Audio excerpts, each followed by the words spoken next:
ট্যাংরায় 3 খুনের ঘটনা। বাড়ির 3 তলায় পাওয়া গেল রক্তমাখা জামা কাপড়। উদ্ধার হওয়া রক্তমাখা জামা কাপড় তাহলে কার? উত্তর খোঁজার চেষ্টা করছে পুলিশ। আরো ডিটেইল এ বিষয়ে জানতে পারবো অমিতের কাছ থেকে। অমিত, কি জানা যাচ্ছে? খুনে কি বাইরের কেউ জড়িত? কারণ গতকালই আমরা দেখেছিলাম যে রমির মা, তার তরফ থেকে কিন্তু এরকম প্রশ্ন এসেছিল যে বাইরের কেউ জড়িত। রমির মাও যখন অভিযোগ করছেন যে ঘটনায় বা তিনি আশঙ্কা করছেন যে ঘটনায় বাইরে কেউ জড়িত থাকতে পারে, সেই জায়গায় পুলিশও এই মুহূর্তে তদন্ত করতে গিয়ে প্রসূন এবং প্রণয় দুজনের বয়ান তারা রেকর্ড করছেন। সেই জায়গা থেকে প্রসূন দাবি করছে তিনি দুই বাড়ি বোমার শিরা কেটেন। তো তারপরেও বাড়ির যে 3 তলা থেকে কি রক্তমাখা জামা কাপড় উদ্ধার করা হয়েছে, সেই ফরেনসিকে পাঠানো যাচ্ছে। এই জামা কাপড় কার? প্রসূন, প্রণয়, নাকি অন্য কোনো ব্যক্তির, অন্য কোনো তৃতীয় সন্দেহভাজন ব্যক্তির সঙ্গে যুক্ত রয়েছে? এই বিষয়টা তদন্তকারী আধিকারিকদের ভাবাচ্ছে। তদন্তকারী আধিকারিকদের আরো একটি বিষয় ভাবাচ্ছে, সেটি হচ্ছে দুজন মহিলার শরীরে যে কাট ইঞ্জুরি গুলো রয়েছে বা কাটমার্ক গুলো রয়েছে, যেভাবে কাটা হয়েছে, সেই জায়গা থেকে কোথাও গিয়ে এরা দুই ভাই কিন্তু কোনো প্রফেশনাল কিলার নন বা তারা অপরাধের সঙ্গে যুক্ত নন। বা তাদের দ্বারা কি এভাবে কাটা সম্ভব হতে পারে? দুজনে কি একসঙ্গে ছিলেন সেই সময়, নাকি অন্য কোনো কারো উপস্থিতি সেখানে ছিল? এই বিষয়গুলো তদন্তকারী আধিকারিকদের ভাবাচ্ছে। তদন্তকারী আধিকারিকদের যে বিষয়টি ভাবাচ্ছে, তাহলে যদি তারা দাবি করবে যে ঘুমন্ত বা তন্দ্রাচ্ছন্ন অবস্থায় তারা শিরাগুলো কেটে ফেলেছিলেন, তাহলে সেই সময় যদি কোনো একজন হাতের শিরাগুলো কাটে, তাহলে কি কোনো প্রতিরোধ সে সময় হয়েছিল না? তাহলে কি তখন কি প্রথম যদি হাত কেটে থাকে, তারা প্রণয় কি সেই সময় তাহলে কি কেটে ধরেছিলেন? এই বিষয়গুলো তদন্তকারী আধিকারিকদের ভাবাচ্ছে। নাকি দুই ভাইয়ের উপস্থিতিতে তৃতীয় কোনো ব্যক্তি সেখানে উপস্থিত ছিলেন, তিনি 18 তারিখের দিনভর বেশ কিছু টাইম ফ্রেম নিয়ে কিন্তু এখনো পর্যন্ত তদন্তকারী আধিকারিকদের মনে সন্দেহ দানা বেঁধে রয়েছে। কারণ ময়নাতদন্তের রিপোর্টে বলা হচ্ছে যে ময়নাতদন্ত করার ঠিক 36 থেকে 48 ঘন্টা আগে মৃত্যু হয়েছে।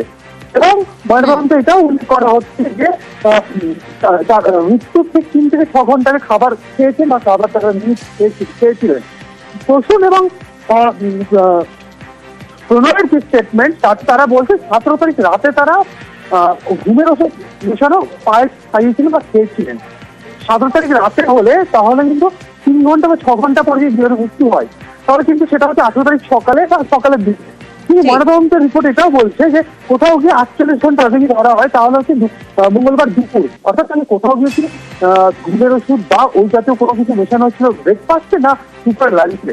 এই বিষয়গুলো তদন্তকারী আধিকারিকরা ভাবছেন। এবং কাট ইঞ্জুরি নিয়ে তদন্তকারী আধিকারিকরা ভাবছেন দুজনের বাইরে আর কেউ আছে কিনা, অর্থাৎ খুন করার নেপথ্যে কিন্তু কোনো ব্যক্তি এই সঙ্গে রয়েছে কিনা, সেটাও তদন্ত করে দেখা হচ্ছে। বেশ, একেবারে ট্যাংরার 3 খুনে বাইরের কেউ কি জড়িত? গতকাল এমনই প্রশ্ন নিহত রমির মায়ের। আবার অভিযোগের ভিত্তিতেই তো একটা মামলা হয়েছে। আপনি এখন কি চান, মানে মা হিসেবে কি চান? যে সত্যিটা সবাই চায় যে দোষীকে শাস্তি পাকে যেতে চাই না, আজকে ময়নাতদন্তের রিপোর্টে প্রাথমিকভাবে এসেছেও যে খুন করা হয়েছে মনে করা হচ্ছে। এটা কি বাইরের লোক না থাকলে তো কেউ করে, অন্ধকার করে করেছে বাইরের লোক। হাসপাতালে যারা ভর্তি রয়েছে তার মধ্যে একজন দাবি করছেন যে তারাও সুসাইড করেছে, আমরাও সুসাইড অ্যাটেম্প করতে গেছিলাম। তো কেন মনে হচ্ছে যে এই ধরনের ঘটনা? গোটা পরিবার আর ওরা প্রচন্ড ভিত্তি টাইপের, ওরা সাবধানে ভিত্তি করতে কিছু জানি না। আপনার কি মনে হয় বলুন তো? আমার কিচ্ছু মনে হচ্ছে না, বলে তো আমরা পাগল হয়ে গেছি। ওরকম সুন্দর ফ্যামিলি, ওরকম আমাদের এত কেয়ার করে, আমাদের এত ভালোবাসা, তাদের জীবনে এরকম দাঁড়িয়ে বুঝতে পারছি। ময়নাতদন্তের প্রাথমিক রিপোর্ট সেখানেও আসছে যে খুন করা হয়েছে। তো সেক্ষেত্রে বাইরের লোক, বাইরের লোক, মানে এটা কার প্রতি কোনো সন্দেহ আছে যে এরকম আনাগোনা? যেটা ধারণা সেটা মানে কোনো সন্দেহ আছে আপনাদের কারোর প্রতি? লোকদের তো ভালোভাবেই ছেলে না। আর ট্যাংরার এই ঘটনায় বাড়িতে প্রায় 5 থেকে 7টা সিসি ক্যামেরা ছিল, কিন্তু সেই ক্যামেরাগুলো সব কানেকশন প্লাগ থেকে খোলা ছিল। হ্যাঁ, ট্যাংরার তদন্তে নেমেই জানতে পেরেছে পুলিশ সিসি ক্যামেরায় ছবি ওঠা ঠেকাতেই খোলা হয় প্লাগ। মোট 18টি সিসি ক্যামেরায় নজর পুলিশের। বাড়ির ভিতরে রয়েছে 5 থেকে 7টি সিসি ক্যামেরা, সিঁড়ির কাছেই রয়েছে ক্লোজ সার্কিট ক্যামেরা, কিন্তু তারপরেও কানেকশন প্লাগ খোলা ছিল। আরো ডিটেল রনক জানাতে পারবে। রনক, একটা বিষয় তো খুব স্পষ্ট যে খুব প্ল্যান্ড ওয়েতে এগুলো করা হয়েছে, তাই সিসি ক্যামেরা সেটাও বন্ধ রাখা ছিল। যাতে একেবারেই প্রথম থেকে যে প্রশ্নটা ছিল যে পরিকল্পিত কিন্তু এই মার্ডার, কারণ পরিকল্পিতভাবেই খুন করা হচ্ছে তার একটা বড় ক্লু পেল তদন্তকারী অফিসাররা, যেটা দেখা গেল ঘটনা ঘটার পরই যে কটি ক্লোজ সার্কিট ক্যামেরা রয়েছে, কারণ গোটা বাড়িতেই কিন্তু এই সিসিটিভি ক্যামেরার মোড়কে মোড়া, সেই ক্লোজ সার্কিট ক্যামেরাগুলির ফুটেজ তা কিন্তু পায়নি এখনো পর্যন্ত তদন্তকারী আধিকারিকরা। তারা সেই ফুটেজ সংগ্রহ করার চেষ্টাও করছে। মোট 18টি ক্যামেরা রয়েছে, 5 থেকে 7টি ক্যামেরা বাড়ির ভেতরে রয়েছে এবং সিঁড়িতে ওঠার যে করিডোর, সেই করিডোরেও কিন্তু সিসিটিভি ক্যামেরা রয়েছে। সেক্ষেত্রে যেটা জানা যাচ্ছে যে ঘটনা ঘটার আগেই কিন্তু এই ক্যামেরাগুলির যে হার্ড ড্রাইভ, যেখানে এই ফুটেজগুলো সংগ্রহ করা হয়, সেই হার্ড ড্রাইভে প্লাগ খুলে দেওয়া হতো।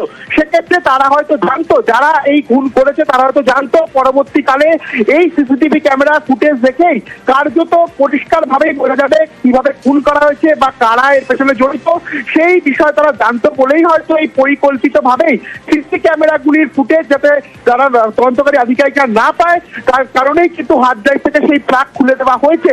সেক্ষেত্রে কারা এটা করলো, যেমন তদন্তকারী আধিকারিকরা খতিয়ে দেখছে কারা এই বা কে এই খুনের পেছনে জড়িত।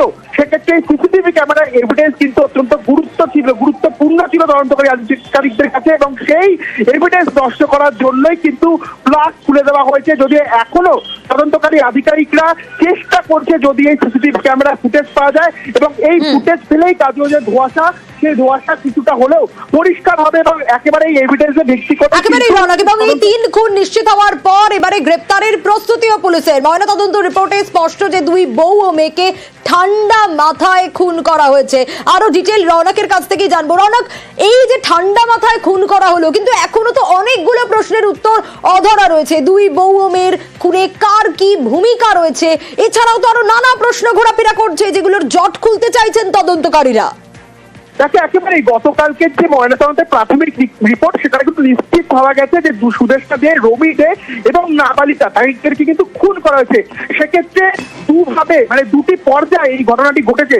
প্রথমে পায়েসের সঙ্গে ঘুমের ওষুধ খাইয়ে দেওয়া হয়েছে, সেই বিষক্রিয়াতেই কিন্তু নাবালিকার মৃত্যু হয়েছে এমনটাই প্রাথমিক রিপোর্টে উঠে এসছে। এবং যে 2জন বউ অর্থাৎ সুদেষ্টা দে এবং রবি দে, তাদের কিন্তু মৃত্যু ঘটেছে এই হাতের শিরা এবং গলা নলি কেটে দেওয়ার ফলে রক্তক্ষরণের জেরে কিন্তু মৃত্যু ঘটেছে। সেক্ষেত্রে এই ঘটনাটা কে ঘটালো, অর্থাৎ এর পেছনে কে জড়িত বা একটা একেবারে এই জটগুলোই খুলতে চাইছে পুলিশ। বেশ,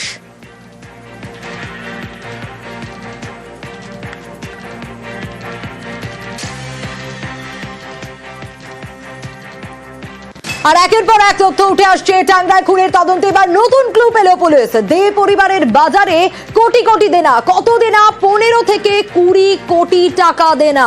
দে ব্রাদার্সের কারখানাও ভাড়ায় নেওয়া। মঙ্গলবার পাওনাদারদের বাড়িতে ডাকেন প্রণয় প্রসূন, আর পাওনাদাররা এলে তখনও বাড়িতেই ছিলেন প্রণয় প্রসূন প্রদীপ। এ নিয়ে কি আপডেট উঠে আসছে রনকের কাছ থেকেই জানবো। রনক, বাজারে 15 থেকে 20 কোটি টাকার দেনা।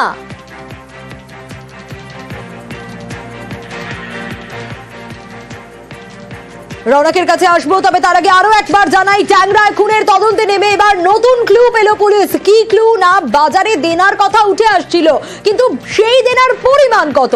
15 থেকে 20 কোটি টাকা দেনা ছিল নাকি তাদের। দে ব্রাদার্সের যে কারখানা, সেটাও ভাড়ায় নেওয়া। মঙ্গলবার পাওনাদারদের বাড়িতে ডাকেন প্রণয় আর প্রসূন। পাওনাদাররা যখন বাড়িতে আসে তখনও বাড়িতেই ছিলেন প্রণয় প্রসূন প্রদীপ, আর তার আগেই 2 মহিলা ও কিশোরীকে খুন বলে অনুমান।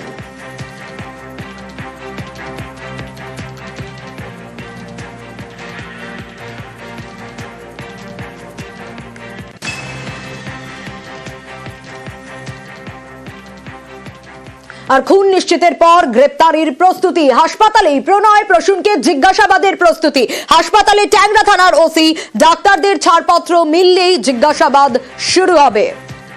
খুন নিশ্চিতের পর এবার গ্রেপ্তারির প্রস্তুতি পুলিশের তরফ থেকে। হাসপাতালেই প্রণয় প্রসূনকে জিজ্ঞাসাবাদের প্রস্তুতি।